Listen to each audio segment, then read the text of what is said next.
परमपिता परमात्मा सारी सृष्टि के रचनहार कुल मालिक असंख्य ब्रह्मांडों के स्वामी जगत गुरु तीनों लोकों में प्रवेश करके सबका धारण पोषण करने वाले राजाधिराज आत्माधार नाथों के नाथ देवों के देव महादेव सर्वेश्वर महेश्वर मृत्युंजय अजरो अमर आदि अनादि सनातनी प्रभु जगत पिता जगदीश्वर श्री श्री 1008 की उपाधि के वास्तविक अधिकारी अकाल मूर्त सौद स्वरूपी राम वासुदेव सर्वगतम ब्रह्म परम पूज्य प्रथम पूज्य परम संत परम पुरुष परम धनी परम दयालु सत्य कबीर हक्का कबीर अल्लाहु अकबर बाखबर अल्लाह ताला जगत के तारणहार जगत के मुक्तिदाता जगत के जगन्नाथ हारे के सहारे हिंदुओं के राम मुसलमानों के अल्लाह सिखों के वाहिगुरु ईसाइयों के मसीह दया के सागर दयानिधि करुणा के सागर करुणानिधि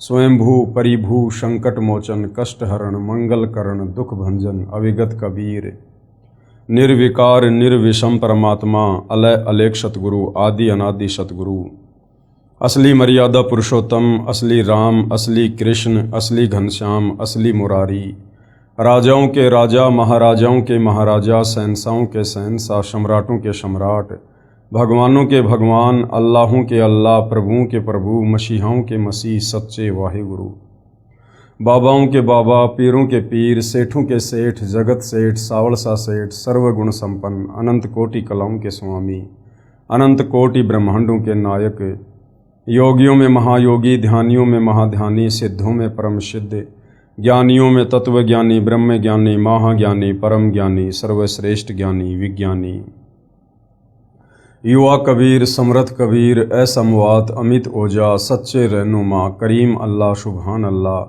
दुनिया के अंतिम पैगंबर 8 सितंबर 1951 से गांव धनाना जिला सोनीपत हरियाणा भारतवर्ष की पावन भूमि पे प्रकट रियल कल्कि भगवान श्री नारायण साकार हरि श्री बाबा साहेब नूर अनंत परमात्मा सच्चे दरवेश सच्चे बाखबर संत शिरोमणि सतगुरु रामपाल जी परमेश्वर जी के चरण कमल में आप और हम सभी भाई बहनों का अनंत कोटि दंडवत प्रणाम। सत्साई भाई और बहनों, बहुत बड़ी दया बहुत बड़ी मेहर पूज्य गुरुदेव भगवान की परमेश्वर रामपाल जी की जिनके शुभ आशीर्वाद से विशेष आशीर्वाद से उनके सत्संगों का संग्रह पवित्र पुस्तक ज्ञान गंगा के ऊपर वीडियो बनाने की श्रृंखला जारी है। इसी श्रृंखला में आज हमारा ये 27वें नंबर का वीडियो है। प्रत्येक वीडियो में गुरुदेव भगवान के आशीर्वाद से हमें अध्यात्म के विषय में बहुत कुछ जानने और समझने को मिल रहा है और भक्ति करने में हमारी रुचि भी बढ़ रही है। भाई और बहनों, जब तक हम अपने पवित्र सदग्रंथों से धर्म ग्रंथों से परिचित नहीं होंगे कि हमारे धर्म के धर्म ग्रंथों में भक्ति और भगवान को लेकर अध्यात्म के विषय में क्या कुछ लिखा हुआ है, क्या कुछ संकेत है, तब तक हम भक्ति मार्ग पर दृढ़ होकर नहीं लग सकते हैं। हम कोई भी मर्यादा विशेष नहीं निभा सकते हैं और ना भक्ति करने में हमारी कोई विशेष रुचि बनेगी। तो भाई और बहनों, सदग्रंथों का अध्ययन करने से और सदग्रंथों के सार को समझने से हमें हकीकत का पता चलता है कि परमपिता परमेश्वर जी ने 184 योनियों के बाद हमें एक मनुष्य जन्म क्यों दिया है, और यदि इस मनुष्य जन्म को हम बिना शास्त्र अनुकूल सत भक्ति के गवा देंगे, बर्बाद कर देंगे, हम यूं ही बिना तत्वदर्शी संत की शरण के और इस मनुष्य जन्म को बर्बाद कर देंगे, तो परमेश्वर हमसे नाराज होंगे और फिर से हमें 184 योनियों में यातना सहन करने के लिए लंबे समय के लिए भेज देंगे। लेकिन भाई और बहनों, इन धर्म ग्रंथों को सदग्रंथों को समझना इतना आसान भी नहीं है, क्योंकि ये परमेश्वर के द्वारा बोले गए हैं और परमेश्वर की वाणी को परमेश्वर स्वयं ही आकर समझाते हैं, जीव के बस की बात नहीं है। इसीलिए तो पवित्र गीता जी अध्याय 4 श्लोक नंबर 34 में गीता का ज्ञान देने वाले काल ब्रह्म ने भी हाथ खड़े कर दिए कि अर्जुन, इस तत्व ज्ञान के विषय में मुझे भी कंप्लीट जानकारी नहीं है, अगर तुझे चाहिए तो किसी तत्वदर्शी संत की खोज कर ले। तो भाई और बहनों, आज हमारा सौभाग्य कि पृथ्वी पर वह तत्वदर्शी संत सतगुरु रामपाल जी के नाम से प्रकट हैं। तो भाई और बहनों, इन सदग्रंथों को समझने से पहले हमने सतगुरु रामपाल जी के द्वारा सत्संगों में सुनाई गई सृष्टि रचना को समझना पड़ेगा। सृष्टि रचना को समझे बिना हम चाहे हिंदू हैं, चाहे मुसलमान हैं, चाहे सिख हैं, चाहे ईसाई हैं, हम चारों वेद, गीता जी, 18 पुराण, बाइबल, कुरान शरीफ, कुरान मजीद, तोरे, जबूर, इंजिल, गुरु ग्रंथ साहिब, हम किसी भी सदग्रंथ को नहीं समझ सकते हैं। चाहे हम संस्कृत के प्रकांड ज्ञाता हैं, चाहे हम अंग्रेजी के प्रकांड ज्ञाता हैं, चाहे हम अरबी और उर्दू के प्रकांड विद्वान हैं। भाषा केवल हमें सदग्रंथों का अध्ययन करवा सकती है, लेकिन भाषा हमें सदग्रंथों के सार से परिचित नहीं करवा सकती। सदग्रंथों का सार यदि समझना है तो तत्वदर्शी संत के सत्संग सुनने ही पड़ेंगे, क्योंकि गीता जी ने फाइनल निर्देश दे दिया कि तत्वदर्शी संत के बिना इन सदग्रंथों को कोई नहीं समझा सकता। और यही कारण है भाइयों और बहनों, सतयुग बीत गया, त्रेता युग बीत गया, द्वापर बीत गया, कलयुग 5000 वर्ष बीत गया। आज तक हमारे जितने भी धर्मगुरु हैं ये केवल हमें सदग्रंथों का अध्ययन करवाते रहे और जितना इनको समझ में आया उतना ये हमें बताते रहे, जो कि आधा अधूरा ज्ञान था। और हम सदियों से शास्त्र विरुद्ध साधना करने के चलते अब इस कलयुग में सारे पुण्य नष्ट करके और पाप कर्मों की गठरी बांध कर बैठे हैं, जिस कारण से हमारे ऊपर आए दिन नई नई आपत्तियां आ रही है। तो भाइयों और बहनों, यदि ये मनुष्य जन्म प्राप्त करके इस मनुष्य जन्म को भी सफल बनाना चाहते हैं और शरीर त्यागने के बाद पूर्ण मोक्ष प्राप्त करना चाहते हैं, तो भाइयों और बहनों, जगत गुरु तत्वदर्शी सतगुरु रामपाल जी की शरण के अलावा दूसरा धरती पर कोई विकल्प नहीं है। तो आप जी थोड़ा निष्पक्ष होकर धैर्य के साथ रुचि लेकर सतगुरु रामपाल जी के यूट्यूब पर सत्संग सुनिए। उनके द्वारा लिखित पुस्तकों को आप जी गूगल से डाउनलोड करके पढ़ सकते हैं। बाकी दूसरा अध्यात्म को समझने का कोई विकल्प नहीं है। तो इस पवित्र पुस्तक ज्ञान गंगा के ऊपर जो 26 वीडियो बन चुके हैं, आप जियों से प्रार्थना करूंगा आप जी प्रत्येक वीडियो को शुरुआत से अवश्य देखिए। और आज हमारा 27वें नंबर का वीडियो है। आज के वीडियो में हम जानेंगे कि गीता का सार क्या है। पिछले वीडियो में हमने गीता जी के सार के विषय में काफ़ी कुछ जाना। सबसे पहले तो हमने ये जाना कि वास्तव में श्री मद् भगवत गीता जी का ज्ञान किसने दिया। हम आज से पहले केवल यही समझ रहे थे कि श्री कृष्ण जी ने ज्ञान दिया। भाई और बहनों, श्री कृष्ण जी का तो केवल शरीर प्रयोग किया गया था। असल में ये जो 21 ब्रह्मांड का नकली भगवान है, ब्रह्म है, ज्योति निरंजन है, इसने श्री कृष्ण जी के शरीर में प्रेतवत प्रवेश करके और गीता जी का ज्ञान बोला। क्यों बोला? जब आप सृष्टि रचना पढ़ोगे तो पता चलेगा कि इसको प्रतिदिन पूर्ण ब्रह्म परमेश्वर कबीर साहिब जी के द्वारा 1 लाख मानव शरीरधारी आत्माओं के सूक्ष्म शरीर से निकली गंध खाने का श्राप लगा हुआ है। तो इसने आप और हमें यहाँ पर मरवाना ही मरवाना है, वो चाहे युद्ध के माध्यम से हो, चाहे बीमारी के माध्यम से हो, चाहे प्राकृतिक आपदाओं के माध्यम से हो। इसलिए इसने अपने भोजन के लिए श्री कृष्ण जी के शरीर में प्रेत की तरह प्रवेश करके गीता जी का ज्ञान बोला। अर्जुन को अपना विराट काल रूप दिखाकर डराया और जबरदस्ती अर्जुन से युद्ध करवाया। तो गीता जी का ज्ञान इस काल ने बोला है। और गीता जी का ज्ञान देते समय ये जो काल ब्रह्म है, ये अध्याय 7 श्लोक नंबर 12 से 15 में 3 गुणों की भक्ति करने के लिए मना करता है कि जो व्यक्ति तीनों गुणों की भक्ति करते हैं वो राक्षस स्वभाव को धारण किए हुए मनुष्यों में नीच दूषित कर्म करने वाले मूर्ख लोग हैं। तो भाइयों और बहनों, ये 3 गुण क्या हैं जिनकी भक्ति करने के लिए ये काल मना कर रहा है? वैसे तो मोटा मोटा आप सबको पता है कि ये 3 गुण ब्रह्मा विष्णु महेश हैं, जो इस काल के ही पुत्र हैं। और इन तीनों की भक्ति करने के लिए इनका पिता काल ब्रह्म मना कर रहा है।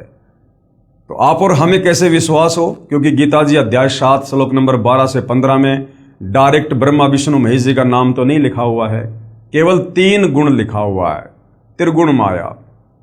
तो भाई और बहनों, हिंदू धर्म के और बहुत सारे सदग्रंथ हैं जिनसे आज हम समझेंगे कि वास्तव में 3 गुण क्या हैं। क्या ब्रह्मा विष्णु महेश ही 3 गुण हैं? क्या यही 3 देवता हैं? क्या यही 3 गुण हैं?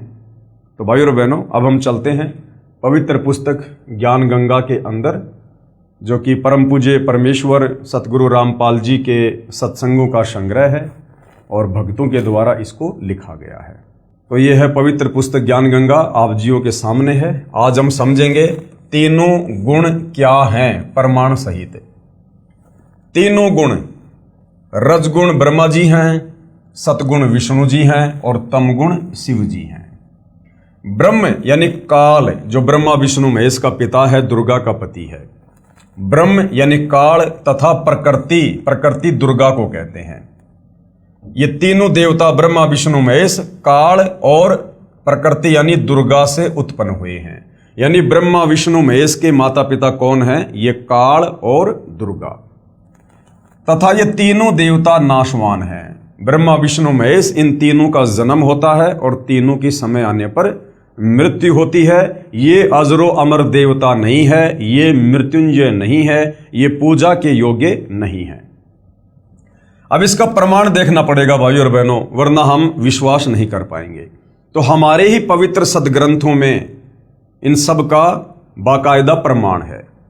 गीता प्रेस गोरखपुर से प्रकाशित श्री शिव महापुराण, जिसके संपादक हैं श्री हनुमान प्रसाद पोदार, इसके पेज नंबर 110 पर अध्याय 9 रुद्र संहिता। इस प्रकार क्या लिखा हुआ इसमें?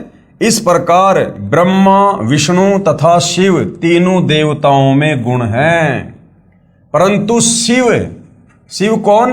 ये काल ब्रह्म। देखो यहां पर तीन देवता आ गए, ब्रह्मा विष्णु शिव, एक शिव यहां आ गया और एक शिव और आ गया, परंतु शिव यानी काल ब्रह्म गुणातीत है। ये शिव कौन है? ये काल है। ये अपने तीनों पुत्रों का रूप धारण करके और ये अपना खेल खेलता है। ये अपने ओरिजिनल काल रूप में किसी को भी दर्शन नहीं देता है। ये आपने गीता जी में पढ़ लिया कि अर्जुन, मैंने तेरे ऊपर प्रसन्न होकर अपना ये विराट रूप दिखाया, काल रूप, अन्यथा किसी भी जप से तप से कोई भी मेरे इस रूप के दर्शन नहीं कर सकता।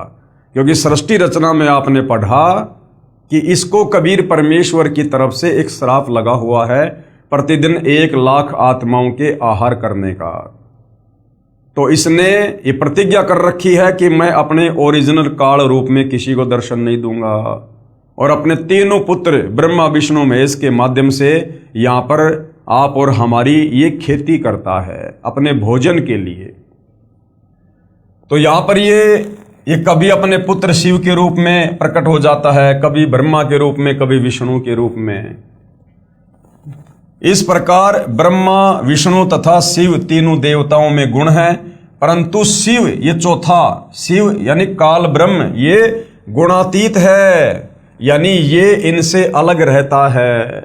दूसरा प्रमाण, अब हम चलते हैं दूसरे प्रमाण पर। दूसरा प्रमाण गीता प्रेस गोरखपुर से प्रकाशित श्री मद देवी भागवत पुराण, जिसके संपादक हैं श्री हनुमान प्रसाद पोदार, चिमन लाल गोस्वामी, तीसरा स्कंद अध्याय 5 पेज नंबर 123। अब यहां पर क्या लिखा हुआ है? भगवान विष्णु ने दुर्गा की स्तुति की, कहा कि मैं विष्णु ब्रह्मा तथा शंकर तुम्हारी कृपा से विद्यमान हैं। हमारा तो आविर्भाव यानी जन्म तथा तिरोभाव यानी मृत्यु होती है। विष्णु जी कह रहे हैं कि हे माता दुर्गा, हम तीनों देवता आप ही के आशीर्वाद से हैं और हम तीनों का तो जन्म और मृत्यु होती है। हम नित्य यानी अविनाशी नहीं हैं, तुम ही नित्य हो। क्योंकि ब्रह्मा विष्णु महेश को केवल इतना ही ज्ञान है, इनको भी तत्व ज्ञान नहीं है, कंप्लीट सृष्टि रचना का ज्ञान नहीं है, इसलिए ये दुर्गा से ऊपर और किसी को नहीं जानते, नहीं पहचानते। तुम ही नित्य हो यानी अविनाशी हो, जगत जननी हो यानी सारे संसार को रचने वाली तुम ही हो, प्रकृति और सनातनी देवी हो। भगवान शंकर ने कहा, उसके बाद में शंकर जी क्या कह रहे हैं दुर्गा जी को, यदि भगवान ब्रह्मा तथा भगवान विष्णु तुम्ही से उत्पन्न हुए हैं तो उनके बाद उत्पन्न होने वाला मैं तमोगुणी लीला करने वाला शंकर क्या तुम्हारी संतान नहीं हुआ? अर्थात मुझे भी उत्पन्न करने वाली तुम ही हो। शंकर जी कह रहे हैं कि हे माता जी, जब ब्रह्मा जी आपसे उत्पन्न हुए, आपके पुत्र हैं, विष्णु जी आपसे उत्पन्न हुए, आपके पुत्र हैं, तो फिर मैं तमोगुणी लीला करने वाला शंकर क्या तुम्हारा पुत्र नहीं हुआ? अर्थात मैं भी तुम्हारा ही बेटा हूं, तुम ही से उत्पन्न हुआ हूं, अर्थात मुझे भी उत्पन्न करने वाली तुम ही हो। तो सिद्ध हो गया भाइयों और बहनों कि ब्रह्मा विष्णु महेश की मां कौन है? ये दुर्गा। इस संसार की सृष्टि, स्थिति तथा संहार में तुम्हारे गुण सदा समर्थ हैं। विष्णु जी कह रहे हैं कि माता, ब्रह्मा जी को जो रजोगुण की शक्ति मिली हुई है और मुझे जो शतोगुण की शक्ति प्राप्त है और शंकर जी को तमोगुण की शक्ति प्राप्त है, ये आप ही के आशीर्वाद से है। आपके आशीर्वाद के बिना हम कुछ भी नहीं कर सकते।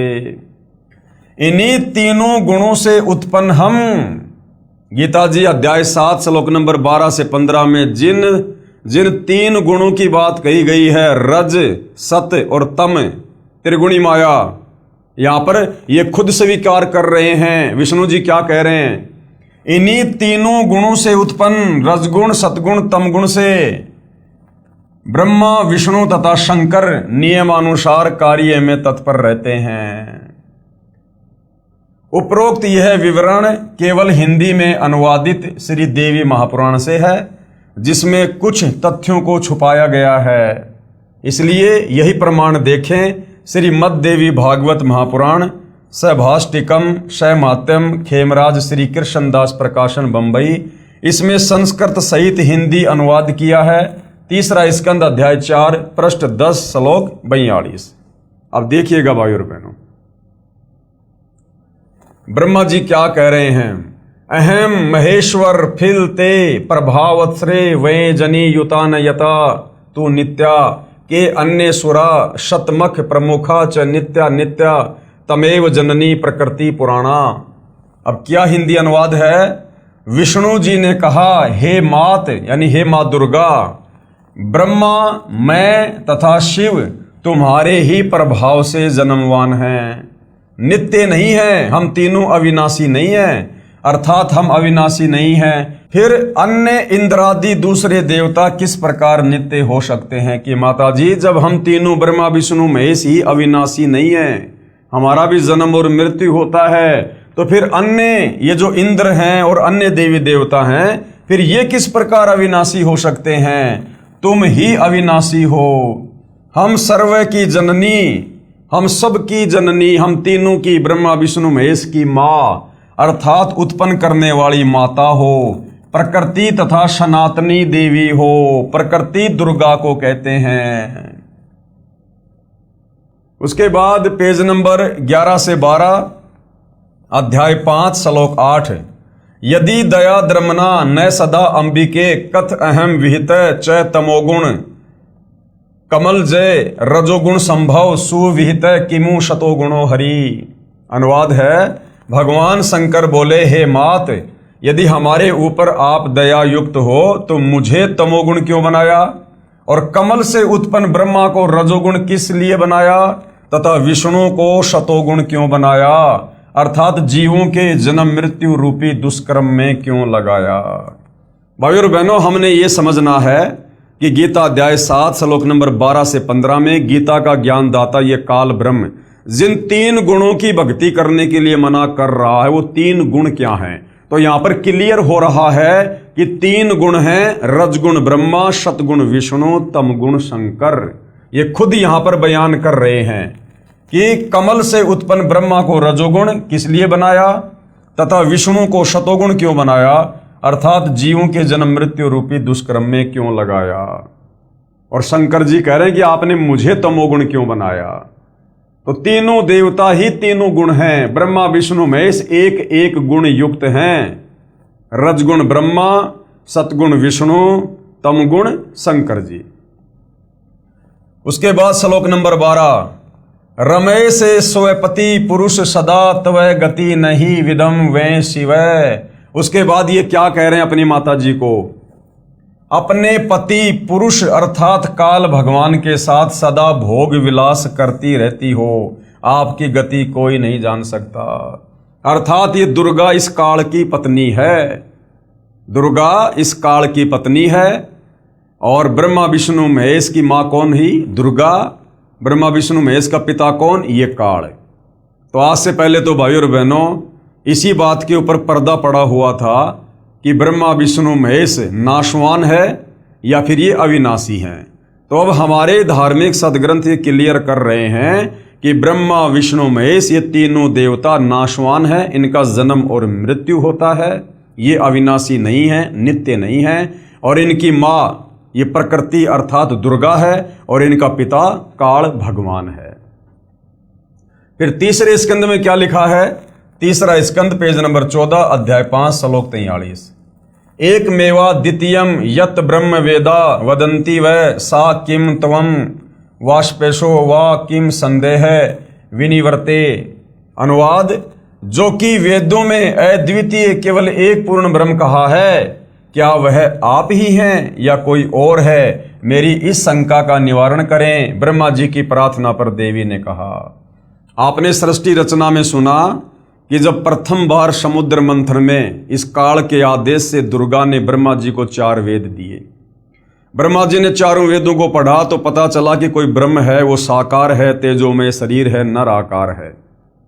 तो ब्रह्मा ने फिर अपनी माता दुर्गा से पूछा कि माता, ये ब्रह्म कौन है?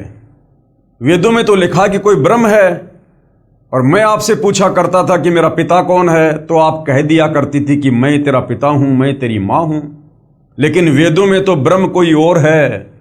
तब दुर्गा ने हकीकत बतानी पड़ी कि बेटा ब्रह्म है, लेकिन वो तुझे दर्शन नहीं देगा। तो यहां पर वही विवरण है जो कि वेदों में अद्वितीय केवल एक पूर्ण ब्रह्म कहा है। क्या वह आप ही हैं? ब्रह्मा कह रहा अपनी मां से कि वेदों में जो ब्रह्म है, क्या वो आप ही हैं या कोई और है? मेरी इस शंका का निवारण कीजिए। ब्रह्मा जी की प्रार्थना पर देवी ने क्या कहा? इस संस्कृत में लिखा हुआ है, हम सीधे अनुवाद पे चलते हैं। फिर देवी दुर्गा ने क्या कहा? देवी ने कहा, यह है सो मैं हूं, यानी जो वेदों में लिखा हुआ ना ब्रह्म, वो मैं ही हूं। जो मैं हूं सो ये है, और जो मैं तेरे सामने हूं वो ही वेदों में लिखा हुआ ब्रह्म है। मति के विभ्रम होने से भेद भासता है, यानी तेरे को मति भ्रम हो गया। मति भ्रम यानी तेरी बुद्धि ढंग से काम नहीं कर रही ब्रह्मा, इसलिए तेरे को ये भ्रम हो रहा है कि ब्रह्म कोई और है। हम दोनों का जो सूक्ष्म अंतर है, अब यहां कह रही है हम दोनों का। अब यहां पर खुद ही अपने से ब्रह्म को अलग दर्शा रही है। ऊपर तो कह रही है कि ये है सो मैं हूं, जो मैं हूं सो ये है, और नीचे क्या कह रही है? हम दोनों का जो सूक्ष्म अंतर है, इसको जो जानता है वही मतिमान अर्थात तत्वदर्शी है। नीचे खुद ही साबित कर रही है कि हां मैं अलग हूं और ब्रह्म अलग है, और कह रही है कि हम दोनों का जो सूक्ष्म अंतर है, यानी मुझे दुर्गा को और ब्रह्म यानी काल को जो दो अलग अलग साबित कर देगा, समझना वही तत्वदर्शी संत है। तो भाई और बहनों, ये अद्भुत कार्य इन धार्मिक सदग्रंथों का निचोड़ निकालकर इस धरती पर वर्तमान में केवल सतगुरु रामपाल जी ने किया है। सतगुरु रामपाल जी के सत्संग करने से पहले इस पृथ्वी पर किसी को दुर्गा के पति का भी नाम नहीं पता था। सब दुर्गा को माता कहते थे, माता दुर्गा, माता दुर्गा माता। सिंदूर लगाती है, 16 श्रृंगार करती है, लेकिन आज तक हमारा कोई भी धर्मगुरु ये नहीं बता पाया कि दुर्गा का पति कौन है। अगर हम उसको मां कह रहे हैं तो उसका पति भी तो होगा। वो अपनी मांग में सिंदूर भर रही है, कुंवारी लड़की तो सिंदूर नहीं भरती। तो भाई और बहनों, ये सारा का सारा खजाना हमारे धर्म ग्रंथों में था, लेकिन तत्व ज्ञान के अभाव में ये हमारे नादान धर्म गुरु हमें निष्कर्ष निकाल कर नहीं दे पाए। तो ऊपर तो कह रही है, ब्रह्मा जी को झूठ बोल रही है कि यह है सो मैं हूं, जो मैं हूं सो यह है। मति के विभ्रम होने से भेद भासता है। हम दोनों का जो सूक्ष्म अंतर है, यानी मेरा और काल के बीच में जो रिश्ता है, इसको जो जानता है वही मतिमान अर्थात तत्वदर्शी है। वह संसार से पृथक होकर मुक्त होता है, इसमें संदेह नहीं है। जो इस रहस्य को जान लेता है कि ये दुर्गा कौन है और काल कौन है और इनका आपस में क्या संबंध है, कहते हैं वो भगत फिर यहां से अपनी मुक्ति करवा लेता है, क्योंकि वो तत्वदर्शी संत की शरण में है। तत्वदर्शी संत की शरण में आए बिना इस भेद को पृथ्वी पर कोई नहीं जान सकता। उसके बाद ये संस्कृत है, आप जी पढ़ सकते हैं इस पवित्र पुस्तक से। हम सीधा इसके अनुवाद पे चलते हैं। संकट उपस्थिति होने पर सुमरण से ही मैं तुमको दर्शन दूंगी। दुर्गा ने कहा कि बेटा ब्रह्मा, यदि कभी तेरे ऊपर कोई संकट आ जाए तो मेरा सुमरण कर लेना, मैं उपस्थित हो जाऊंगी, तेरी मदद करूंगी। परमात्मा सनातन देव की शक्ति रूप से मेरा सदा सुमरण करना, दोनों के सुमरण से अवश्य कार्य सिद्धि होगी। ब्रह्मा जी बोले, इस प्रकार संस्कार कर शक्ति देकर हमको विदा किया। विष्णु के निमित्त महालक्ष्मी, शिव के निमित्त महाकाली और हमको महासरस्वती देकर विदा किया। और दूसरी बार जब समुद्र मंथन होता है तो उसमें ये दुर्गा अपने ही 3 रूप बनाकर समुद्र में छुप जाती है। और उसके बाद में सावत्री रूप में तो ब्रह्मा जी से शादी कर लेती है, और लक्ष्मी रूप में विष्णु जी से, और पार्वती रूप में शंकर जी से। क्या क्या कहा जा रहा है? ब्रह्मा जी बोले, इस प्रकार संस्कार कर शक्ति देकर हमको विदा किया। विष्णु के निमित्त महालक्ष्मी और शिव के निमित्त यानी शिव के साथ महाकाली, और हमको यानी ब्रह्मा जी कह रहा कि मुझे महासरस्वती देकर विदा किया। इन तीनों की शादी कर दी गई समुद्र मंथन पर। अनुवाद, मेरा शरीर सूत्र रूप कहा जाता है, परमात्मा ब्रह्म का स्थूल शरीर कहता है। क्या कह रही है कि परमात्मा यानी ब्रह्म का स्थूल शरीर कहा जाता है। उस ब्रह्म का स्थूल शरीर है, वो निराकार नहीं है। कह रही उसका स्थूल शरीर है। अब जिसका स्थूल शरीर है तो वो साकार हुआ। और हमारे धर्मगुरु कहा करते थे कि ब्रह्म निराकार है, ब्रह्म निराकार है। अब आगे भाइयों और बहनों, उपरोक्त पुराण वाक्यों का सार। अब जो पुराण हैं, क्या इन पुराणों में भी ये लिखा हुआ है कि रजगुण ब्रह्मा है, सतगुण विष्णु है, तमगुण शंकर जी है? भाई श्री देवी भागवत ने तो क्लियर कर दिया, श्री शिव महापुराण ने क्लियर कर दिया कि ब्रह्मा विष्णु महेश ही तीनों देवता हैं और ये ही तीनों गुण हैं। रजगुण युक्त ब्रह्मा जी हैं, सतोगुण युक्त विष्णु जी हैं और तमोगुण युक्त शंकर जी हैं। यही तीनों देवता हैं और यही तीनों गुण हैं।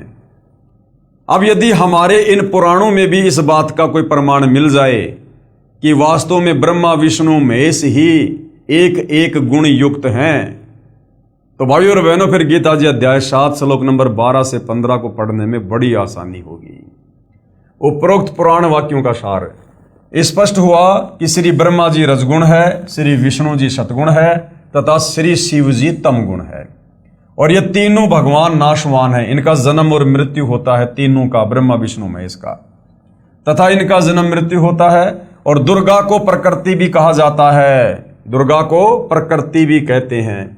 और दुर्गा का पति ब्रह्म यानी क्षर पुरुष ये काल है, और ये उसके साथ में पति पत्नी व्यवहार यानी रमण विलास करती रहती है। दुर्गा तथा ब्रह्म दोनों स्थूल शरीर में यानी आकार में हैं, निराकार नहीं हैं। ये श्री शिव महापुराण और देवी महापुराण ने बिल्कुल क्लियर कर दिया। यही प्रमाण गीता अध्याय 14 श्लोक नंबर 3 से 5 में है।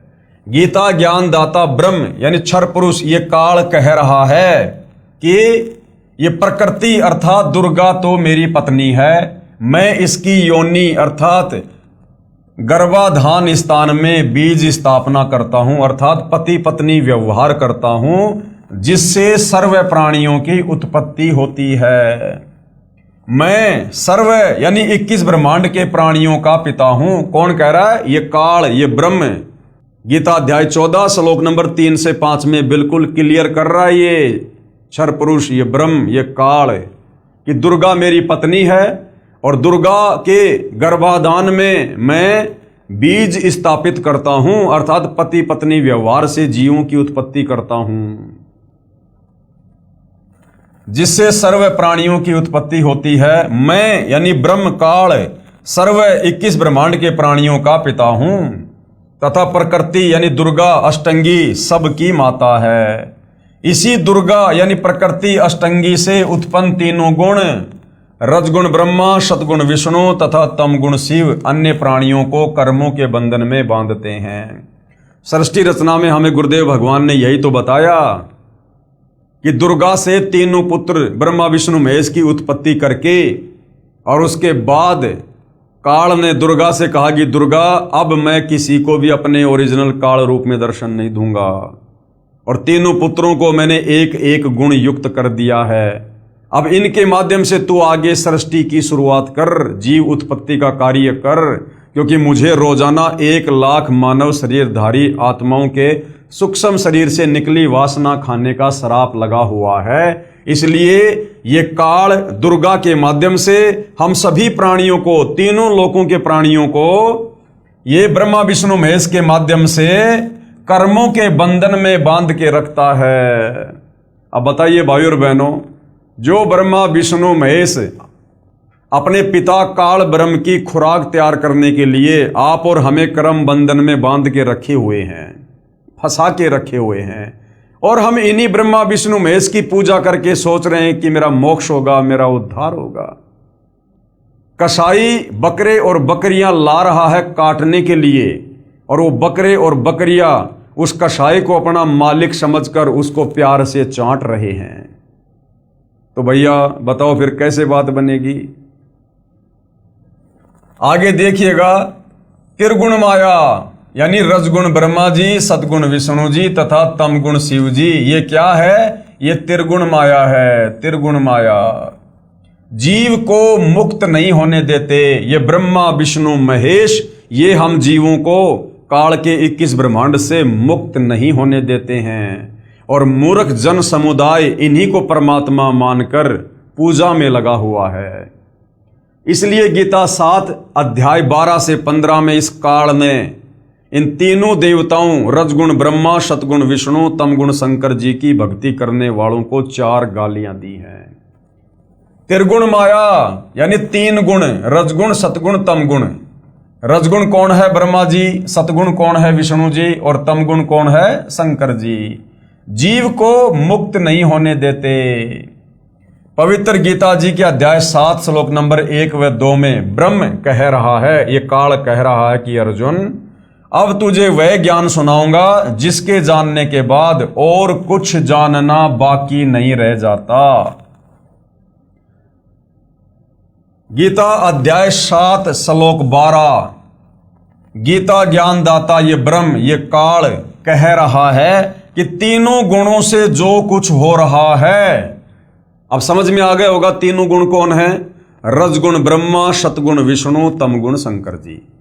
तो गीता अध्याय 7 श्लोक नंबर 12 में ब्रह्मा विष्णु महेश का पिता ये काल खुद कह रहा है कि इन तीनों गुणों से, अर्थात इन तीनों देवताओं से, ब्रह्मा विष्णु महेश से जो कुछ हो रहा है वह मुझसे ही हुआ जान, क्योंकि सारा सब कुछ 21वें ब्रह्मांड में बैठकर ये काल ही इनमें प्रेरणा करके करवा रहा है अपने भोजन के लिए।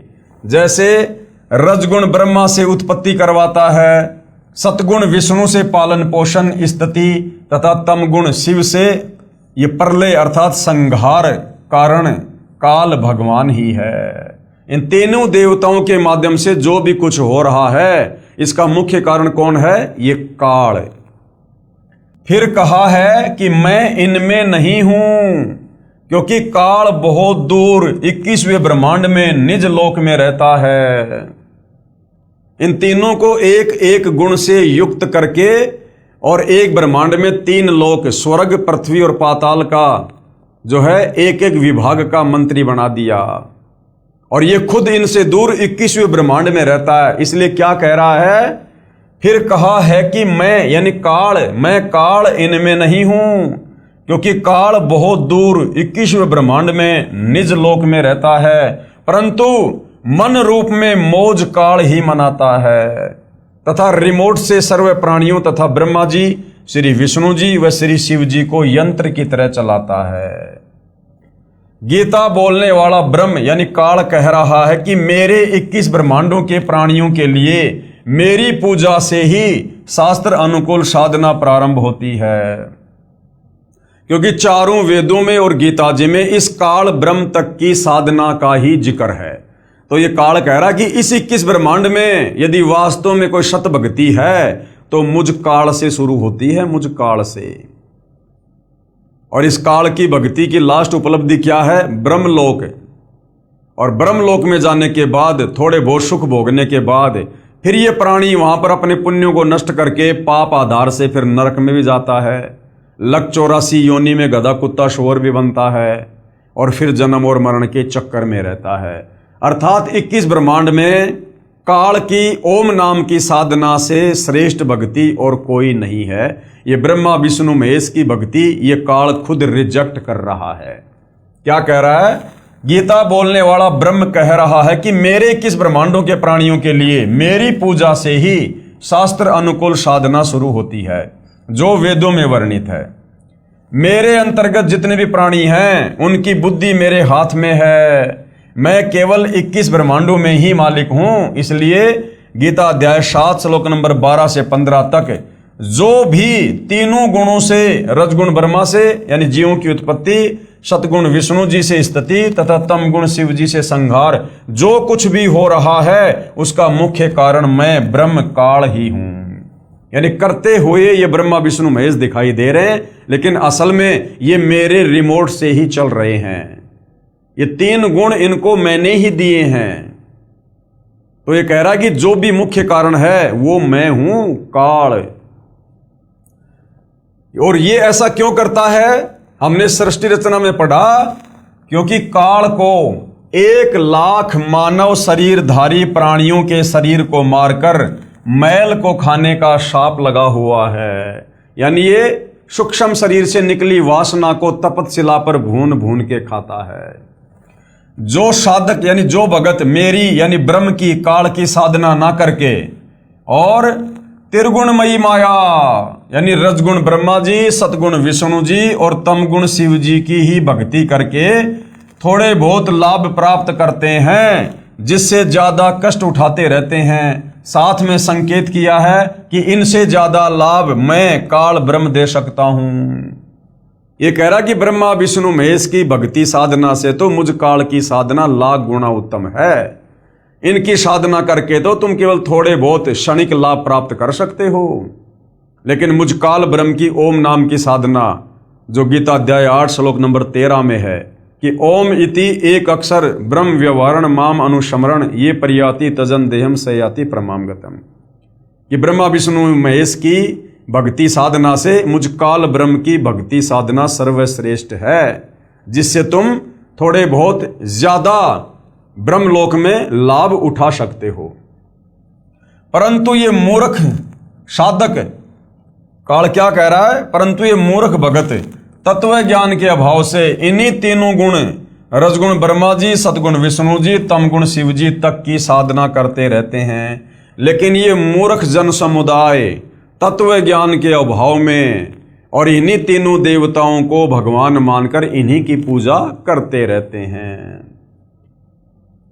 इनकी बुद्धि इन्हीं तीनों भगवानों तक सीमित है। इसलिए ये राक्षस स्वभाव को धारण किए हुए मनुष्यों में नीच, शास्त्र विरुद्ध साधना रूपी दुष्कर्म करने वाले मूर्ख मुझे यानी काल ब्रह्म को भी नहीं भजते। यही प्रमाण गीता अध्याय 16 श्लोक नंबर 4 से 20 व 23-24 तक, अध्याय 17 श्लोक 2 से 14 तथा 19 व 20 में भी है। यानी ये ब्रह्मा विष्णु महेश का पिता काल ब्रह्म इन तीनों देवताओं ब्रह्मा विष्णु महेश की भक्ति ना करने की सलाह दे रहा है। विचार करें भाई और बहनों, ब्रह्मा विष्णु महेश की भक्ति करने वाले कौन कौन हुए हैं और कैसा उनका स्वभाव था। रावण ने भगवान शिव को मृत्युंजय, अजरो अमर, सर्वेश्वर मानकर भक्ति की, क्योंकि तत्व ज्ञान रावण को भी नहीं था। 10 बार शीश काटकर समर्पित कर दिया शंकर जी के चरणों में, जिसके बदले में युद्ध के समय 10 शीश रावण को प्राप्त हुए, परंतु मुक्ति नहीं हुई, क्योंकि मुक्ति तो ब्रह्मा विष्णु महेश की नहीं है, तो इनकी भक्ति से इनके भक्तों को कैसे मिलेगी। और राक्षस कहलाया, तमोगुणी शंकर का भगत रावण क्या कहलाया फिर? राक्षस। इसलिए गीता अध्याय 7 श्लोक नंबर 12 से 15 में काल कह रहा है कि जो इन्हीं तीनों गुणों की भक्ति पर लगे रहते हैं वो राक्षस स्वभाव को धारण किए हुए मनुष्यों में नीच दूषित कर्म करने वाले मूर्ख मुझ काल की भक्ति भी नहीं करते। ये दोष रावण के गुरुदेव का है, जिस नादान नीम हकीम गुरु ने वेदों को ठीक से ना समझकर अपनी सोच से और तमोगुण युक्त भगवान शंकर को ही पूर्ण परमात्मा बताया तथा भोली आत्मा रावण ने झूठे गुरुदेव पर विश्वास करके जीवन व अपने कुल का नाश किया। दूसरा उदाहरण, इन तीनों गुणों की भक्ति क्यों नहीं करनी चाहिए ब्रह्मा विष्णु महेश की। एक भस्मागिरी नाम का भगत था, जिसने शिवजी तमोगुण को ही इष्ट मानकर यानी भगवान मानकर शीर्षासन क्या होता है, ऊपर को पैर नीचे को शीश करके 12 साल तक साधना की। भगवान शिव को वचनबद्ध करके भस्म कंडा ले लिया, भगवान शिव जी को ही मारने लगा। उद्देश्य क्या था कि भस्म कंडा प्राप्त करके भगवान शिव जी को मारकर पार्वती जी को पत्नी बनाऊंगा। इसको कहते हैं राक्षस स्वभाव को धारण किए हुए मनुष्यों में नीच। ये भस्मागिरी तमोगुणी शंकर को अपना भगवान मानकर उसकी भक्ति कर रहा है, उसके घर के आगे 12 साल तक ऊपर को पैर नीचे को सिर करके भक्ति कर रहा है। और मन में क्या दोष था कि शंकर जी के पास में एक वो कड़ा था, उस कड़े की क्या विशेषता थी, वो कड़ा हाथ में लेकर जिसके सर के ऊपर रखकर कह दो भस्म, वो तुरंत राख हो जाता था। तो भस्मागिरी ने सोचा कि भगवान शंकर को प्रसन्न करके ये भस्म कंडा ले लूं, उसके बाद सबसे पहले शंकर जी को खत्म करूंगा और शंकर जी की जो पत्नी है पार्वती उससे शादी करूंगा। अब बताइए, इसको कहते हैं राक्षस स्वभाव धारण किया हुआ मनुष्यों में नीच। यानी ब्रह्मा विष्णु महेश की भक्ति करने वालों को सद्बुद्धि नहीं आ सकती। उद्देश्य यह था कि भस्म कंडा प्राप्त करके भगवान शिव जी को मारकर पार्वती जी को पत्नी बनाऊंगा। भगवान शिव जी डर के मारे भाग गए।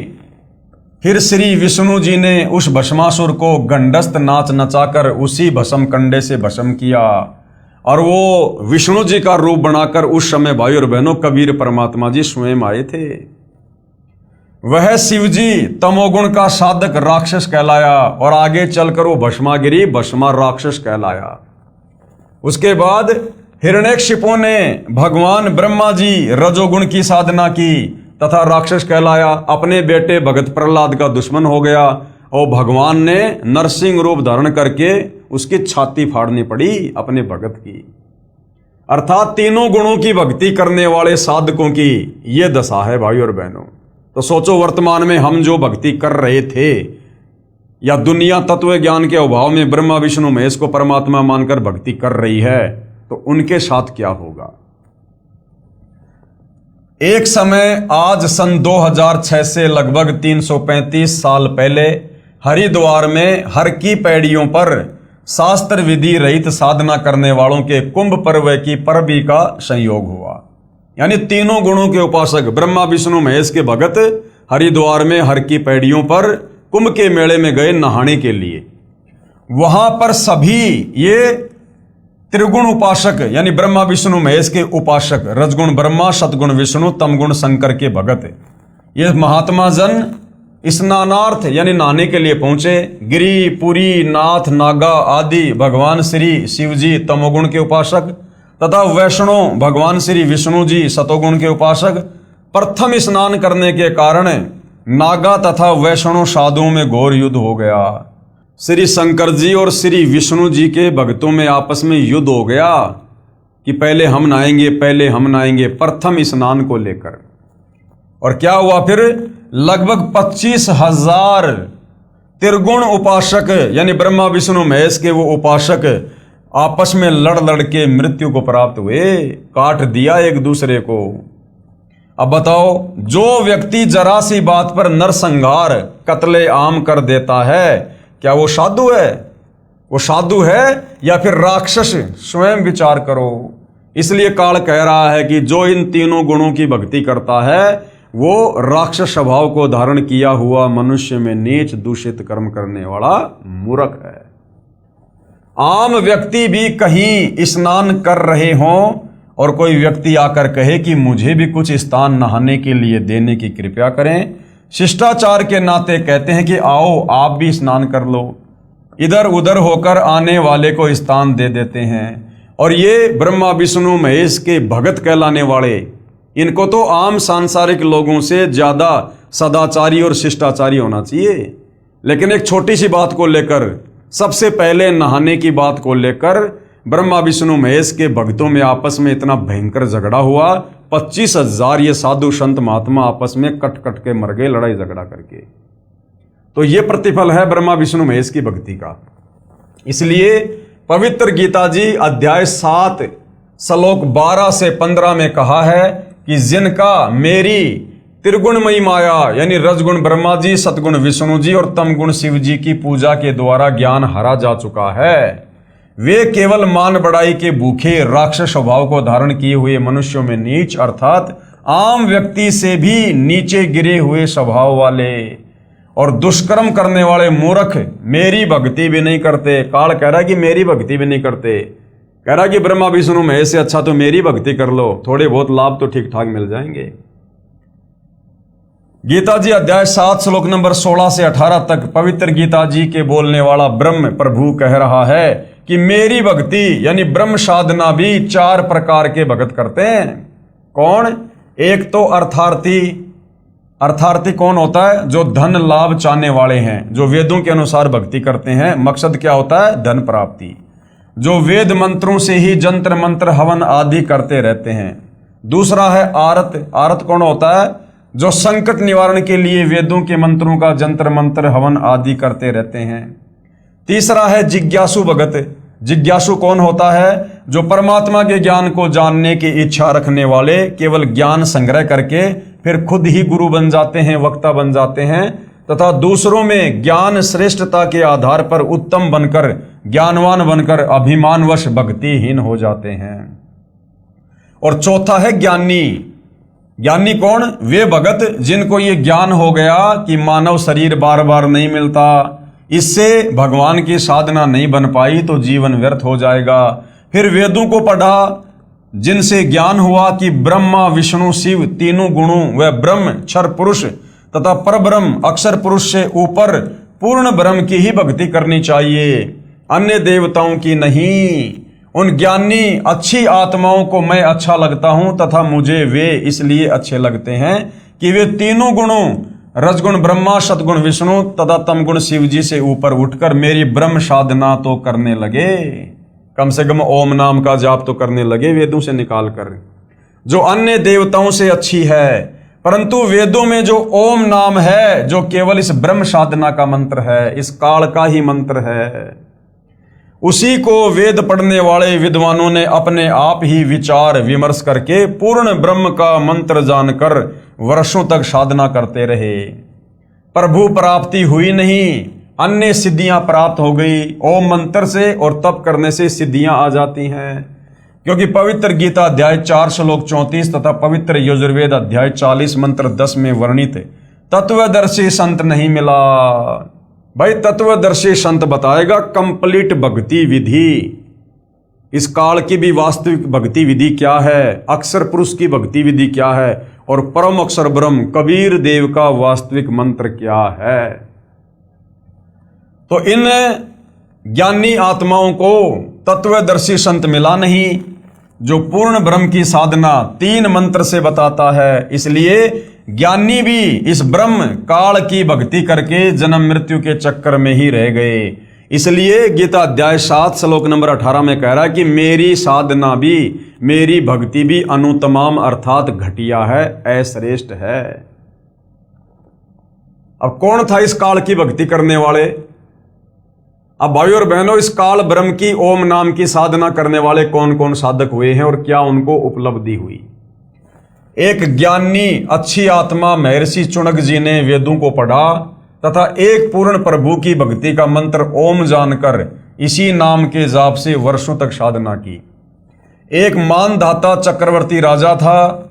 चक्रवर्ती राजा उसे कहते हैं जिसका पूरी पृथ्वी पर शासन हो।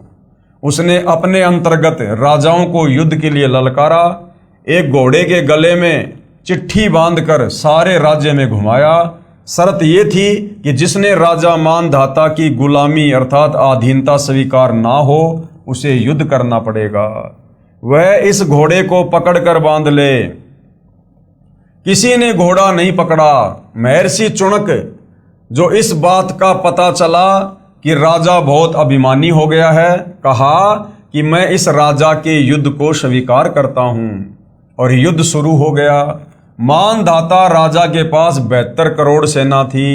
उसके 4 भाग करके एक भाग 18 करोड़ सेना से महर्षि चुनक पर आक्रमण कर दिया। दूसरी ओर महर्षि चुनक जी ने अपनी साधना की कमाई से यानी ओम नाम की कमाई से 4 बम बना लिए तथा राजा की चारों भाग सेना का विनाश कर दिया। यानी 72 करोड़ सेना को चुनक ऋषि ने समाप्त कर दिया। अब बताओ भाइयों और बहनों, इस काल की साधना से जीव को सद्बुद्धि नहीं आ सकती। अब महर्षि चुनक जी घर से निकले थे परमात्मा प्राप्ति के लिए, भक्ति साधना करने के लिए, और वो अपना कार्य कर रहे थे। उधर से राजा मानधाता ने अपना घोड़ा छोड़ दिया। अब महर्षि चुनक को चाहिए था कि भाई राजा लोग अपना काम करेंगे और मैं भगत हूं, मैं अपना काम करूंगा। बीच में टांग नहीं अड़ानी चाहिए थी, लेकिन बीच में ये टांग जबरदस्ती इस काल ने चुनक ऋषि में प्रेरणा करके अड़वा दी। क्योंकि जब तक हम तत्वदर्शी संत की शरण में नहीं होंगे तब तक हम इस काल के अधीन रहते हैं। हमारी बुद्धि का रिमोट, चाहे ब्रह्मा विष्णु महेश है, चाहे कोई बहुत बड़ा कोई सिद्ध है, चाहे महात्मा है, उन सब की बुद्धि का रिमोट इस काल बलि के हाथ में होता है। जब चाहे जिसकी बुद्धि ऑन कर दे, जब चाहे जिसकी बुद्धि ऑफ कर दे। और जब हम तत्वदर्शी संत की शरण में आ जाते हैं उसके बाद ये काल हमारे से 100 कदम दूर रहता है। फिर ऐसी दुर्भावना, ऐसा अहंकार, ऐसी मान बढ़ाई भगत के ऊपर नहीं छाती है। विशेष श्री ब्रह्मा जी, श्री विष्णु जी, श्री शिव जी तथा ब्रह्म व परब्रह्म की भक्ति से पाप तथा पुण्य दोनों का फल भोगना पड़ेगा। पुण्य तो स्वर्ग में तथा पाप नरक में। फिर 84 लाख प्राणियों के शरीर में नाना यातनाएं भोगनी पड़ती हैं। जैसे ज्ञानी आत्मा श्री चुनक जी ने जो ओम नाम के जाप की कमाई की, उससे कुछ तो सिद्धि शक्ति यानी 4 वो पुतलियां बनाकर, एटम बम बनाकर वो समाप्त कर दी सेना को मार के, जिससे महर्षि कहलाया। कुछ साधना फल को यानी थोड़ी बहुत साधना उसकी बची ओम नाम की, तो महास्वर्ग में भोग कर फिर नरक में जाएगा तथा फिर 84 लाख प्राणियों के शरीर धारण करके कष्ट पर कष्ट सहन करेगा। जो 72 करोड़ प्राणियों यानी सैनिकों का संहार वचन से किया था उसका भोग भी भोगना होगा। अब वो चुनक ऋषि फिर क्या बनेगा? कुत्ता। उसके सर में कीड़े पड़ेंगे। वो कीड़े कौन होंगे? वो 72 करोड़ सेना। तो काल तक की साधना का ये फल है, उसका भोग भी भोगना होगा। चाहे कोई हथियार से हत्या कर दे, चाहे वचन रूपी तलवार से, दोनों को समान दंड भगवान देता है। जब उस महर्षि चुनक जी का जीव 184 योनि भोगते भोगते जब वो कुत्ते के शरीर में होगा, उसके सिर में जख्म होगा, उसमें कीड़े बनकर उन सैनिकों के जीव अपना प्रतिशोध लेंगे। कभी टांग टूटेगी, कभी पिछले पैरों से अर्धंग होकर केवल अगले पैरों से घिसड़ कर चलेगा तथा गर्मी सर्दी का कष्ट, असहनीय पीड़ा नाना प्रकार से भोगनी ही पड़ेगी।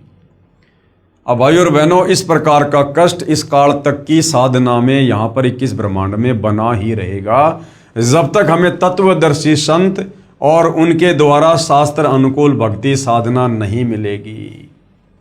इसलिए पवित्र गीता जी बोलने वाला ब्रह्म यानी काल, गीता अध्याय 7 श्लोक नंबर 18 में स्वयं कह रहा है कि ये सब ज्ञानी आत्माएं हैं, ये है तो अच्छी, उदार, नेक, परंतु पूर्ण परमात्मा की 3 मंत्र की वास्तविक साधना बताने वाला तत्वदर्शी संत ना मिलने के कारण ये सब मेरी ही अनुतमाम यानी अति अश्रेष्ठ गति की आस में ही आश्रित रहे।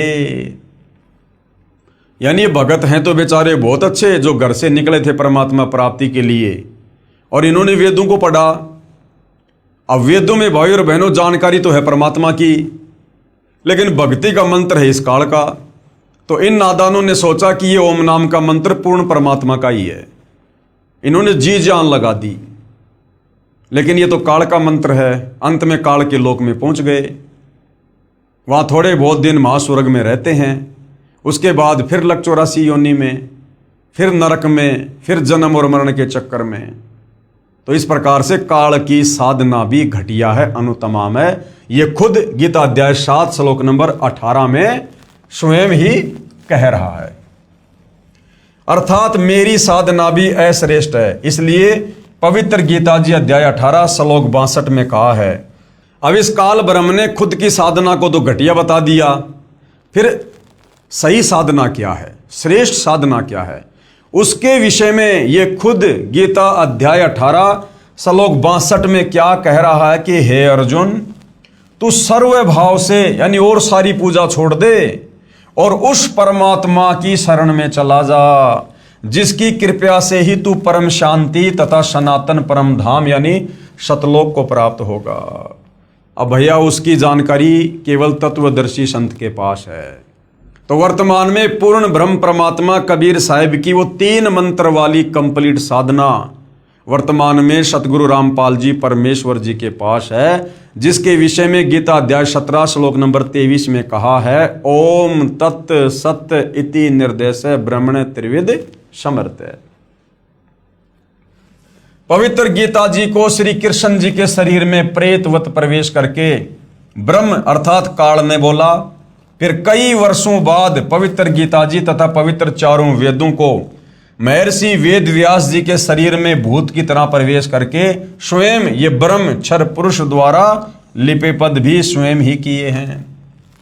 इनमें परमात्मा कैसा है, कैसे उसकी भक्ति करनी है तथा क्या उपलब्धि होगी, ज्ञान तो पूर्ण वर्णन है, परंतु पूजा की विधि यानी जो मंत्र हैं वो केवल इस ब्रह्म क्षर पुरुष काल तक के हैं, अर्थात ज्योति निरंजन काल तक की ही है। पूर्ण ब्रह्म की भक्ति के लिए पवित्र गीता जी अध्याय 4 श्लोक 34 में पवित्र गीता बोलने वाला ये ब्रह्म ये काल स्वयं कह रहा है कि पूर्ण परमात्मा की भक्ति व प्राप्ति के लिए किसी तत्वदर्शी संत को ढूंढ ले। तो भाई और बहनों, आज आप और हमारा परम सौभाग्य है, परम सौभाग्य कि आज वो तत्वदर्शी संत धरती पर प्रकट है और उस तत्वदर्शी संत की भूमिका खुद कबीर परमेश्वर ही निभाता है। तो क्या कह रहा है कि पूर्ण परमात्मा की भक्ति व प्राप्ति के लिए किसी तत्वदर्शी संत को ढूंढ ले, फिर जैसे वह विधि बताए वैसे ही कर। पवित्र गीता जी को बोलने वाला प्रभु यानी काल कह रहा है कि पूर्ण परमात्मा का पूर्ण ज्ञान व भक्ति विधि मैं नहीं जानता। अपनी साधना के बारे में गीता अध्याय 8 के श्लोक 13 में कहा है कि मेरी भक्ति का तो केवल एक ओम अक्षर है, जिसका उच्चारण करके यानी ओम ओम करके अंतिम श्वास तक जाप करने से मेरी वाली परम गति को प्राप्त होगा। कहाँ? ब्रह्मलोक में जाएगा। ब्रह्मलोक से फिर वापस जन्म मरण में आएगा, लक 84 में नरक में। फिर गीता अध्याय 7 श्लोक 18 में कहा है कि जिन प्रभु चाहने वाली आत्माओं को तत्वदर्शी संत नहीं मिला तो पूर्ण ब्रह्म की साधना जानता हो, जो पूर्ण ब्रह्म की साधना जानता हो, इसलिए वे उदार आत्माएं मेरे वाली अनुतमाम यानी घटिया अति अनुत्तम परम गति में ही आश्रित हैं। यानी तत्वदर्शी संत के अभाव में वो अच्छी आत्माएं जो वेदों से ओम नाम को निकाल कर जाप कर रही हैं, वो तत्वदर्शी संत की शरण के अभाव में मेरी ही घटिया साधना कर रही हैं, परमात्मा की साधना जानकर। पवित्र गीता जी बोलने वाला प्रभु यानी काल स्वयं कह रहा है कि मेरी साधना से होने वाली गति अर्थात मुक्ति भी अति अश्रेष्ठ है, घटिया है। अध्याय 7 श्लोक नंबर 18 में। इसके बाद भाई और बहनों, अन्य देवताओं रजगुण ब्रह्मा जी, सतगुण विष्णु जी, तमगुण शिव जी की पूजा अनजान ही करते हैं। यानी जिनको तत्व ज्ञान नहीं है, आध्यात्मिक ज्ञान नहीं है, वो नादान लोग ही ब्रह्मा विष्णु महेश यानी तीनों गुणों की भक्ति करते हैं। अध्याय 7 के श्लोक 20 में कहा है कि जिसका संबंध अध्याय 7 के श्लोक 15 से लगातार है। श्लोक 15 में कहा है कि त्रिगुणमयी माया जो रजगुण ब्रह्मा जी, सतगुण विष्णु जी, तमगुण शिव जी की पूजा तक सीमित है तथा इन्हीं से प्राप्त क्षणिक सुख के द्वारा जिनका ज्ञान हरा जा चुका है, ऐसे असुर स्वभाव को धारण किए हुए नीच व्यक्ति, दुष्कर्म करने वाले मूर्ख मुझे भी नहीं बसते। कौन कह रहा है? ये काल। फिर गीता अध्याय 7 के श्लोक 20 में उन भोगों की कामना के कारण जिनका ज्ञान हरा जा चुका है, वे अपने स्वभाववश प्रेरित होकर अज्ञान अंधकार वाले नियम के आश्रित अन्य देवताओं को पूजते हैं। अध्याय 7 के श्लोक 21 में कहा है कि जो जो भगत जिस जिस देवता के स्वरूप को श्रद्धा से पूजना चाहता है, उस भगत की श्रद्धा को मैं उसी देवता के प्रति स्थिर करता हूं। अध्याय 7 के श्लोक नंबर 22 में यह काल कह रहा है कि वह जिस श्रद्धा से युक्त होकर जिस देवता का पूजन करता है, क्योंकि उस देवता से मेरे द्वारा ही विधान किए हुए कुछ इच्छित भोगों को प्राप्त करते हैं। जैसे मुख्यमंत्री कहे कि नीचे के अधिकारी मेरे ही नौकर हैं, मैंने उनको कुछ अधिकार दे रखे हैं जो उनके यानी अधिकारियों के ही आश्रित है, वह लाभ भी मेरे द्वारा ही दिया जाता है, परंतु पूर्ण लाभ वो अधिकारी नहीं दे सकते। अध्याय 7 के श्लोक 23 में वर्णन है कि परंतु उन मंद बुद्धि वालों का वह फल नाशवान होता है। देवताओं को पूजने वाले देवताओं को प्राप्त होते हैं, यानी देवताओं के लोक में चले जाएंगे, वहां पर थोड़े बहुत समय के लिए कोई गण बन जाएंगे, उनके नौकर बन जाएंगे। मद भगत मतावलंबी, जो वेदों में वर्णित भक्ति विधि अनुसार भक्ति करने वाले भगत भी मुझको प्राप्त होते हैं, यानी ओम नाम की साधना करने वाले मुझ काल को प्राप्त होते हैं, अर्थात काल के जाल से कोई बाहर नहीं निकलता। यानी भाइयों और बहनों, ये काल कह रहा है कि जो व्यक्ति मेरी भक्ति ना करके और इन अन्य देवी देवताओं की भक्ति पर लगे हुए हैं, उन मूर्खों को ये नहीं पता कि उन देवी देवताओं की भक्ति करने के चलते जो थोड़े बहुत सुख यानी लाभ उनको प्राप्त होते हैं, जैसे थोड़े बहुत समय के लिए स्वर्ग में चला गया, फिर नरक में, छोटे मोटे काम यहां पर हो गए सिद्ध, तो ये काल कह रहा कि वो लाभ भी मेरी शक्ति से ही उन भक्तों को मिल रहे हैं। जिस प्रकार गांव का सरपंच है और गांव का सरपंच गांव वालों को कुछ अच्छे कार्य करके कोई धर्मशाला बनवा दे, कोई रोड बनवा दे, कोई नाली को पक्की करवा दे, कोई ट्यूबवेल लगा दे, वो गांव वालों को थोड़े बहुत कुछ लाभ दे रहा है, लेकिन वो सरपंच वो लाभ नहीं दे सकता जो लाभ मुख्यमंत्री दे सकता है। और गांव वाले केवल सरपंच के ही पीछे लग रहे हैं और किसी को जानते नहीं, मानते नहीं कि सरपंच ही हमारा मुख्यमंत्री है, हमारा सब कुछ है। तो फिर मुख्यमंत्री कहे कि उन नादान, उन मूर्ख गांव वालों को यह पता ही नहीं है कि उस सरपंच से ज्यादा लाभ तो यदि वो डायरेक्ट मेरे से संपर्क करें तो मैं दे सकता हूं, अन्यथा सरपंच से जो लाभ प्राप्त हो रहा है वो भी मेरे द्वारा, मेरे सिस्टम से ही हो रहा है, वो सरपंच कुछ भी देने में सक्षम नहीं है। तो इसी प्रकार ये काल कह रहा है कि इस तत्व ज्ञान को अच्छे से ना समझकर और जो मेरी भी भक्ति नहीं करते हैं और केवल ये ब्रह्मा विष्णु महेश से नीचे देवी देवताओं की भक्ति में लगे रहते हैं, तो देवी देवताओं की भक्ति से वो सुख, वो लाभ नहीं हो सकता जो मुझ काल ब्रह्म की ओम नाम की साधना से मिल सकता है। और वो देवी देवताओं की साधना से थोड़े बहुत जो लाभ मिल रहे हैं, ये काल कह रहा कि वो भी मेरे आशीर्वाद से मिल रहे हैं, वो भी मैंने ही विधान बना रखा है। कहने का मतलब है, अगर किसी को 21 ब्रह्मांड में ही रहना है, इस काल के लोक में ही रहना है, और यदि गधा कुत्ता सुअर भी बनना है, नरक में भी जाना है, जन्म मरण के चक्कर में भी रहना है और रहना 21 ब्रह्मांड में ही है, तो काल कह रहा कि नादानो फिर क्यों ना मेरी ओम नाम की साधना करो। बार बार तो नरक में नहीं जाओगे, बार बार तो तपस्या पे नहीं जाओगे, काफी लंबे समय तक मेरी ओम नाम की साधना से मैं तुम्हें ब्रह्मलोक में रखूंगा, मां स्वर्ग में रखूंगा, लेकिन अंत में जाना फिर पड़ेगा तुम्हारे को जन्म मरण में, लक 84 में, नरक में। विशेष अध्याय 7 के श्लोक 20 से 23 में कहा है कि वे जो भी साधना किसी भी पितर की, भूत की, देवी देवताओं आदि की पूजा स्वभाववश करते हैं, जैसे हम श्राद्ध निकालते हैं तो श्राद्ध निकालना ये भूतों की पूजा है। मैं ब्रह्म काल ही उन मंद बुद्धि लोगों भक्तों को उसी देवता के प्रति आसक्त करता हूं।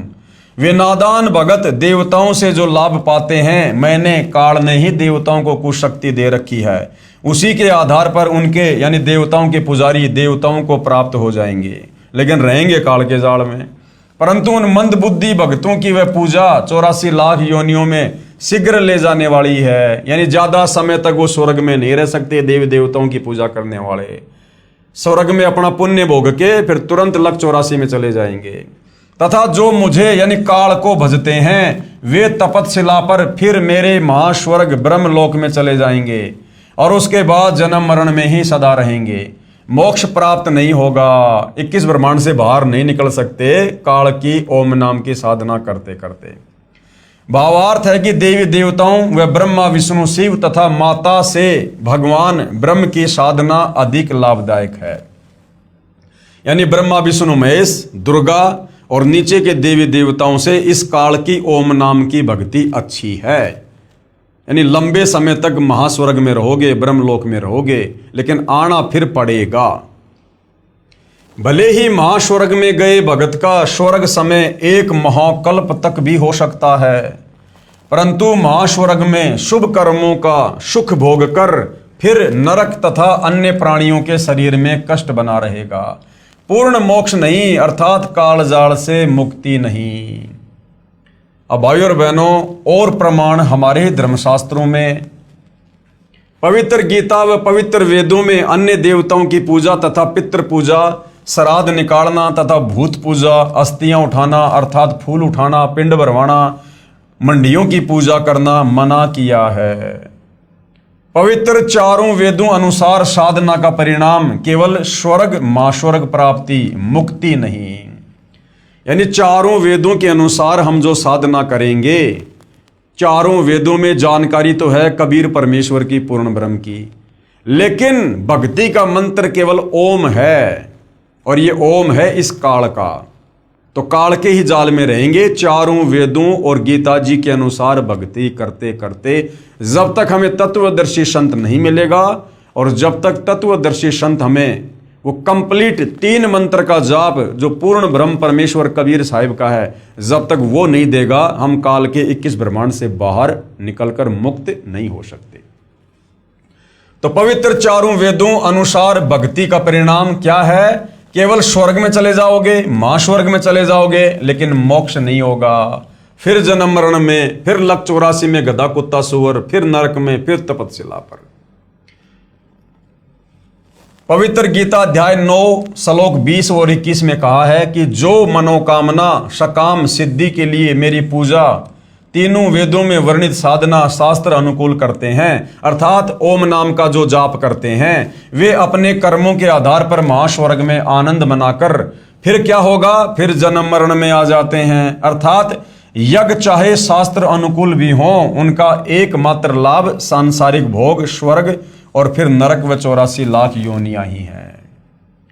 जब तक तीनों मंत्र ओम तत् सत्य जो कि सांकेतिक हैं, तत्वदर्शी संति बताएगा, गीता अध्याय 17 श्लोक नंबर 23 में लिखे हुए हैं। जब तक तीनों मंत्र ओम तथा तत्व सत्य सांकेतिक हैं, पूर्ण संत से यानी तत्वदर्शी संत से प्राप्त नहीं होते। अध्याय 9 के श्लोक 22 में कहा है कि जो निष्काम भाव से मेरी शास्त्र अनुकूल पूजा करते हैं, उनकी पूजा की साधना की रक्षा मैं स्वयं करता हूं, लेकिन मुक्ति नहीं मिलती जब तक तत्वदर्शी संत नहीं मिलेगा। तो भाई और बहनों, आज के वीडियो में हमें यह भली भांति समझ में आ गया है कि जिसको 21 ब्रह्मांड में रहना है, जिसको मोक्ष नहीं चाहिए, वो भैया वेदों के अनुसार, गीता जी के अनुसार इस काल के ओम मंत्र की साधना करो जी लगा के।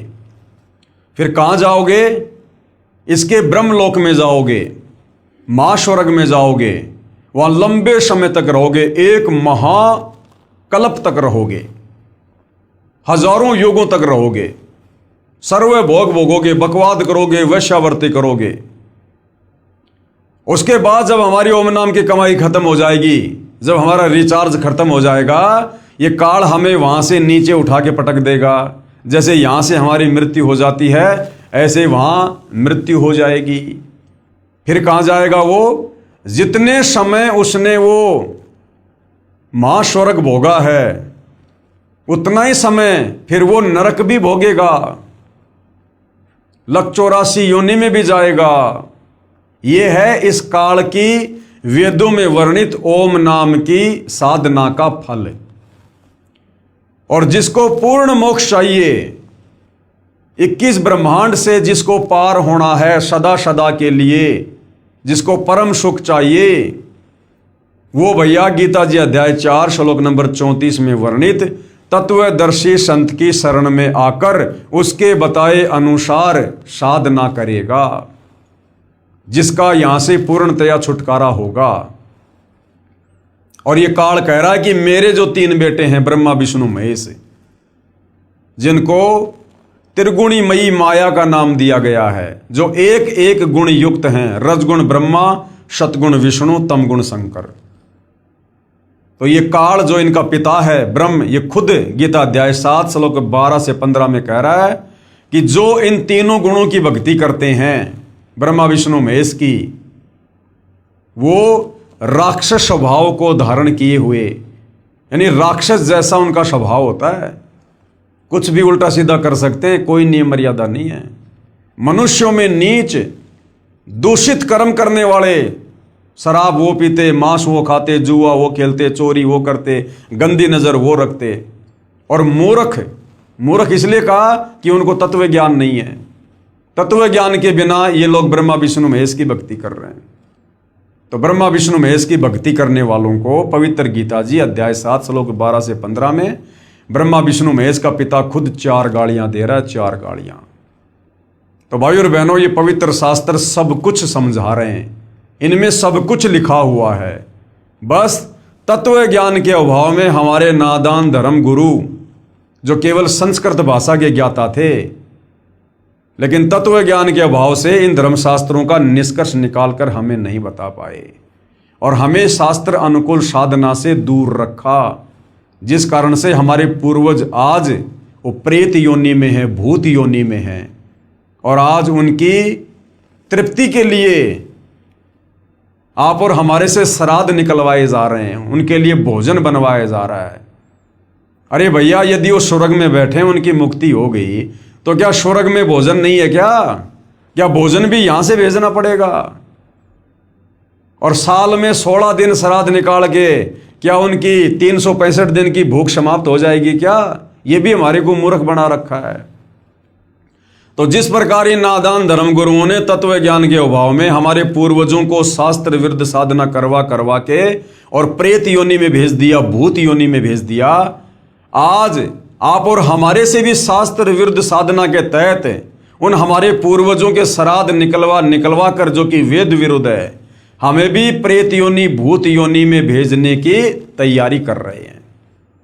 तो भाई, ये वर्तमान के शिक्षित भगत समाज के ऊपर है कि आप जी ने इस काल बलि के अंडर में रहकर, इस काल बलि के अधीन जो शक्तियां हैं, आपने उन्हीं की साधना करनी है और इस काल बलि के जाल में फंसे रहना है, या फिर आपने गीता अध्याय 4 श्लोक 34 के अनुसार तत्वदर्शी संत सतगुरु रामपाल जी की शरण में आकर उनके बताए अनुसार भक्ति करके सदा सदा के लिए, यानी युगों युगों से हम जो यहाँ पर तपतशिला का कष्ट, नरक का कष्ट, महानरक का कष्ट, लख 84 योनियों का कष्ट, जन्म मरण और बुढ़ापे का कष्ट भोग रहे हैं, क्या हम इससे बाहर निकलना चाहते हैं?